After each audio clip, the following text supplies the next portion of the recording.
Já, Þorsteinn Trói, hjartanlega til hamingju með að sigra þennan flokk langhlaupar ásins í utanvegarhlaupum. Já, takk hérlega, mikill heiður. Segðu mér hérna, þú varst að gera náttúrulega svakalega fína hlut á síðasta ári og það er náttúrulega það sem skilaði þessum titli. Ef þú horfir næst tilbaka og svona, já, segir mér aðeins frá hvernig ári var að ganga og hvað svona stóð upp úr. Já, þetta var bara svona, hvað maður segja, maður horfir yfir tímabilið í heild, þá var þetta bara mjög gott tímabil og örugglega, ja, bara klárlega mitt besta hingað til.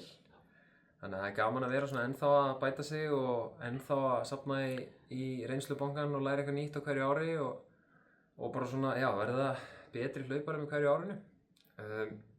Mér fannst svona það sem stóð upp úr, það fannst mér Mýrdalshlaupið. Það var eitthvað bara við það hlaup, það er náttúrulega bara eina af mínum skemmtilegu, eða svona uppáhaldsleiðum. Bara mér finnst það mjög skemmtilegt hlaup og mér fannst ég hlaupa það ótrúlega vel. Það var einhvern veginn bara svona, já, allt gekk upp og ég náði að vera bara í botni allan tíman. Það er náttúrulega líka bara, er það stutt vegalengd hérna miðað við margar af þeim keppnum sem maður er í að maður getur leitt sér að vera í botni allan tíman. Það er mjög skemmtilegt líka. En svo bara, það er bara, já, það er svona ósanngjarnt að pikka eitthvað eitt hlaup út, þú veist, það er bara svo gaman að vera svo misjöfn. Þú veist, Laugavegurinn er allt öðruvísi, það er öðruvísi undarlag, miklu meiri flati og svona, já, lengra og bara svona allt öðruvísi viðureignar. En það er líka bara gaman, þannig að gaman að takast á við mismunandi áskoranir og reyna bara að tækla þær allar sem best. Sko, þú hefur verið líka ansi góður á þú hefur náttúrulega farið inn á brautina og svo hefur tekið þátt í götuhlaupunum. Já. Líka styrkleikin meira þar heldur en í kannski fjallahlaupunum í brekkunum og þar, eða ertu bara jafnvígur? Sko, ég myndi alltaf segja að ég væri sterkari í brekkunum, sko, en mér finnst mjög gaman að keppa í götuhlaupum líka og líka á brautinni. Það er svona, hef kannski gert minnst af því af öllu, en það er alveg smá hugur í mér að taka allavega 1.500 núna í vetur og jafnvel 3.000 líka og svona aðeins að, já, bara sjá hvort maður eigi inn í einhverja bætingar þar. Þannig að það er alltaf gaman að reyna að bæta sig í þessum vegalengdum líka. Þetta er svo mælanlegt og þetta er bara 1.500 metrar á tartani. Það er ekki Mýrdalshlaup á móti Öræfahlaupinu eða Kerlingafjöllum eða hvað það er, sko. Það er svona, þetta er aðeins svona meiri samanburður þarna. En mér finnst bara svo gaman, ég er náttúrulega úr sveit og finnst gaman að vera út í náttúrunni og það er einhvern veginn áhugum minn allan, sko. Þannig að, en maður er bara mikill keppnismaður líka, þannig að það er gott að taka þátt í þessum götuhlaupum í leiðinni. Já, það er svolítið, maður finnur það svolítið af fólki sem er að koma úr sveitinni eða utan á landi. Það virðist að gera ansi góða hluti í fjöllunum, fjallahlaupunum. Ég held að það sé mjög góður grunnur að vera úr sveit. Hérna bara svona einhvern veginn að, hvað maður segja, maður venst því náttúrulega að vera í svona umhverfi og vera í fjöllunum og smala og ég meina, já, ef maður er vanur því að vera í þessu umhverfi þá bara er þetta ekkert nýtt fyrir manni. Þannig að það er ekki aðalega það sem maður græðir á þarna, sko, en svo getur maður bætt sig í ótal hlutum, sko. Styrkleikin er semst að koma svolítið bara frá þessari tíð þegar þú varst í rauninni að vinna í sveitinni og það allt saman. Já, algjörlega, það og svo er ég náttúrulega með grunn úr fótbolta líka og maður mikið í fótavinnu, æfingum og náttúrulega bara sprettum og hliðarhreyfingum og svona, þannig að ég held að maður búi líka því, þú veist að maður má ekki vanmeta það var náttúrulega 10 ári eitthvað sem maður spilaði fótbolta, þannig að það telur örugglega líka, sko. Já, klárlega, það maður sér mikið að fótboltafólki koma sterkt inn í hlaupin, sko, ekki spurning. Þessi, svolítið áhugavert, sko, að því að þú ætlar að fara á 1500, þessi breidd hjá okkur Íslendingum, þú veist, við sjáum ykkur, svona flest af ykkur öll vera í utanvegarhlaupum, götuhlaupum og dettin á brautina líka. Er þetta eitthvað óvenjulegt eða hvað finnst þér?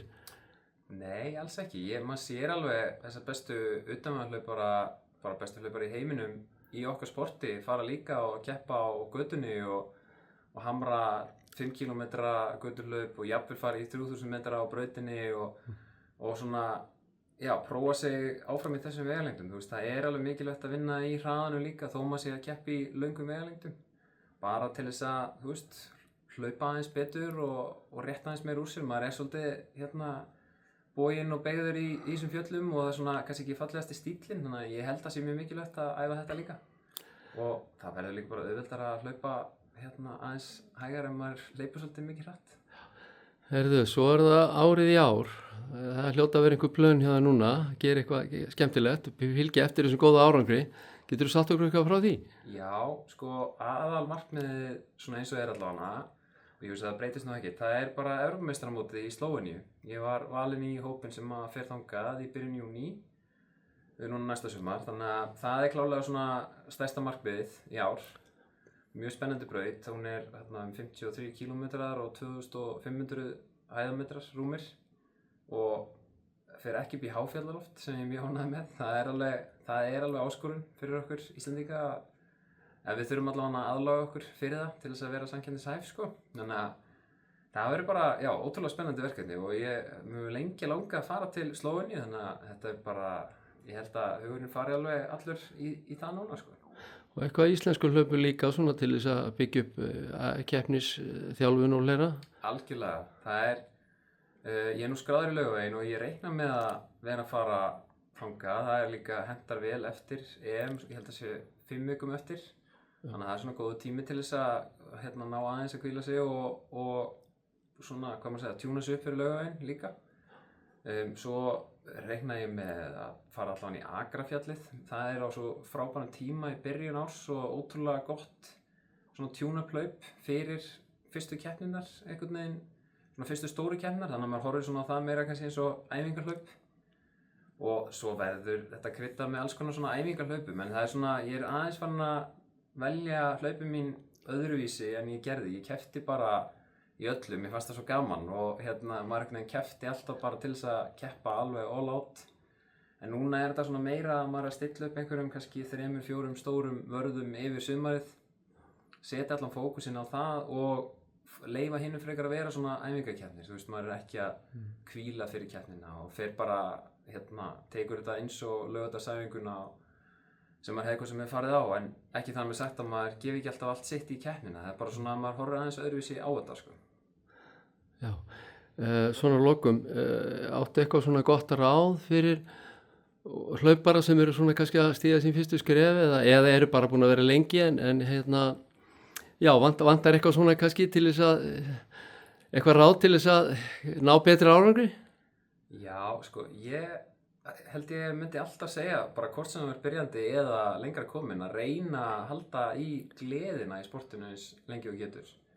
Ef þú ert farin að þreytast og það er aðalega þá í kollinum sko, ef þið finnst þetta orðið leiðilegt og erfitt, að reyna þá að hugsa bara hvað er það sem að lætur mér, þú veist, finnast þetta gaman. Þú veist, er það að fara í fjöllin, er það að fara að hlaupa hratt inn á brautinni, er það að skrá mig í einhverja keppni, eða bara svona reyna aðeins að rifja upp bara af hverju er ég í þessu og stílum þá aðeins inn á það til að fá upp andan.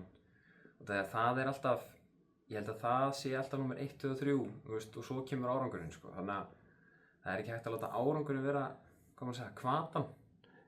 Heldur leyfa gleðinni og svona ánægjunni í sportinu að vera hvatan og þá fylgir árangur. Frábær lokaorð, takk fyrir þetta og aftur til hamingju. Takk fyrir mig.